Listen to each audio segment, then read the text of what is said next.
For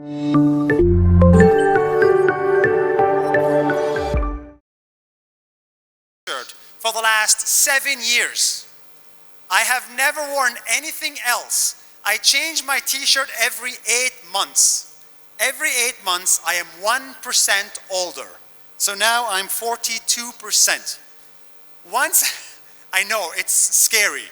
I don't recommend this. I quit my job and I decided to live life. I decided to make videos. I put these videos on the internet and I made 1,000 videos in 1,000 days. That's why it was called Nas Daily. It's every day. Never missed a day, not even once. No matter what happens, you have to make a 1-minute video and post it on the internet. Every video cost me 14 hours to make. I had a plan for this. Even if I died, I had a plan to make a video. Even if my mother died, there was a plan to make a video. I took it extremely seriously. And because I took it extremely seriously, I failed the first 270 days. The first 270 videos, nobody watched. Then video number 271, it blew up. It exploded. And Nas Daily became a thing. It became one of the biggest things on social media. Right now, Nas Daily is in 14 different languages across 6 social media platforms, 30 billion views and 70 million followers. It blew my expectations away. Thank you. You don't have to. We're not going to talk about this today. This is the past. A lot of you here know me for that one thing, making videos. Like, raise your hand if you have seen a Nas Daily video before. Oh, nice. Awesome. Thank you. But actually, for the last 3 years, I have been doing something completely different. I have been building a technology company. And the technology company is called Nas.io. It is the simplest paid community platform in the world. It solves my problem, which is you have an online community, but you're not making any money from it. The only person making money from it is Instagram founders and employees. And so there needs to be a new way to monetize a community, and we decided to build it. So it's like a community management platform that is starting to work. And we raised $23 million of funding for this company. We raised it from investors in India, in US, in Israel, and in Singapore. And we hired a team of 100 people to run this company. So you can say I went back to my technology roots. And today I'm talking to you as a fellow tech entrepreneur. This is an industry that is 10 times more exciting than content. And as I build this platform, as I'm building this platform, I have failed 270 times. And today, what I want to try to do, I want to try to summarize the 5 things that I learned. The 5 things that I learned from my 3 years of building a technology company. Is that clear? Is that clear? Great, are you with me?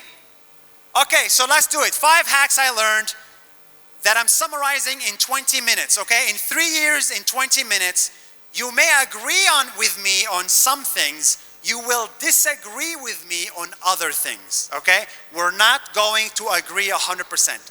Number 1, talent hack. And this I super believe in. When it comes to building a technology company, probably the hardest thing is not code, it is hiring. And hiring is very expensive, especially if you want to hire talented people in America. And if you hire, and this is the thing, if you hire somebody in Silicon Valley, they'll cost you $500,000 if they're really good. And in New York, $300,000. It makes it very expensive. So the real question is, how can we find talented people before they go to California? How can we find the next Sundar before they America. Because the minute they enter America, they become really expensive. And so I am fully convinced that the next Sundar is actually based in India. And that is why I'm really excited about this talent hack. 65% of India is under the age of 35. There is a very high chance that the next Sundar is actually an attendee at the Bangalore Tech Summit. It's a very, very high chance. I believe there's a lot of untapped talent roaming around this conference, and the idea is, how can we find them, work with them, hire them, start a company with them before they go to America? And build the next Google here. I believe that talent is universal, but opportunity is not. And the opportunity is starting to become more and more universal. So if anybody wants to do a talent hack and hire incredibly talented people, the easiest way to start is do it in Bangalore. There's enough of a talent density, whether in this conference or around the streets of Bangalore, and that's how you could find the next Sundar before they go to California. The second lesson is a marketing hack. And this I very, very believe in this marketing hack. I believe that every technology person should build in one city and sell in another city. Build in one city and sell in another. And the reason I say this, because I saw this with my own eyes. All 70 unicorns in Israel. Israel is a very small country. There are 70 unicorns there. $70 billion companies. But there's not enough customers for these billion-dollar companies. All of them build in Tel Aviv, sell in America.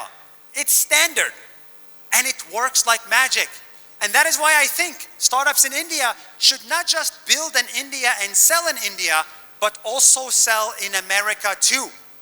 When you do this, the benefits are 10x. There's already a couple of startups that are doing this.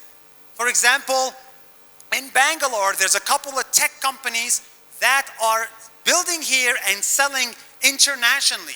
And you see them all around, like Infosys at Davos. For example, I saw them at Davos, and Infosys is based in Bangalore, but it sells internationally.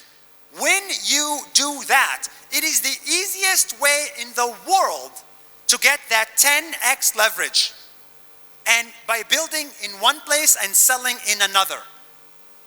And I don't know why more people don't do that. So instead of just building in Bangalore and selling in Bangalore, you should build in Bangalore and try to find a way to sell in Brooklyn and see what happens. Another company, InMobi, does the same thing. InMobi is based in Bangalore, but it has 400 million users out in India and outside India. And the reason I say this is not just because of Tel Aviv startups. It's also because of content. That is something that we do ourselves. We create content in India, Dubai, Singapore, and the people that watch it are in America. And that is the easiest way to get 10x value increase. One view in Asia is the same as 10 views in Asia is the same as one view in America. So the market there is very ripe, and there's a lot of money to be created there. But you don't have to be based there. And that's the big idea. Are you with me so far? We have two hacks so far. The talent hack and the marketing hack. The third hack, and this is controversial, it's the office hack. This is controversial because I don't think a lot of people agree with me on this, but I think that location matters. Location matters, yes. With the internet, you can sell anywhere. You can sell in Indonesia, you can sell in Africa, you can sell in Mexico, it doesn't matter. But when it comes to your office, location matters. My controversial opinion, half of you will hate me for it. Remote work doesn't work. I know, boo. Remote work doesn't work. It's not as effective as we think it is. I've tried both. I've tried remote work and non-remote work. And an even more controversial opinion is that there are only 6 cities in the world where your office should be headquartered. 6 cities. Do you know what the cities are? Can you guess? Everybody, raise your hand and guess. Go. Okay, that's one. What's the others? Dubai? I'm not sure. Los Angeles? I'm not sure. New York? Okay, New York. San Francisco, Singapore, correct? Doha?